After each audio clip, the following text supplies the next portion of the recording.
Takže ja vás vítam u nového shortu a teraz to mám takto, chcem to mať takto. No a dneska si ideme otestovať jeden z týchto primov, ešte sa rozhodnem ktorý. OK ľudia, takže ja už ho mám otvorený takto. A ja ho idem testnúť. Vyzerá bielu proste. A idem ho testnúť.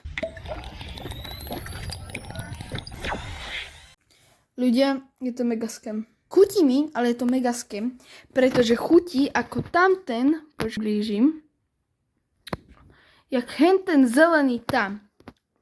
Takisto chutí. Ako, Dávam ešte ochutnávku na ten druhý. Auston Matthews. Neviem to rozprávať, takže to bude tak, ako to bude. Je to dobré, mne to chutí, ale podľa mňa je to scam, lebo podľa mňa to chutí ako tam ten zelený. Takže sa to neoplatí. Ale pre oni do zbierky určite. Takže čauko! Ľudia, ja sa vám chcem ešte ospravedlniť, že sa mi to nevyšlo do shortu, preto je z toho také kratšie video. Takže dúfam, že sa vám video páčilo, dávajte like, odber a ja sa na vás budem tešiť u ďalšieho nového videa. Takže čauko!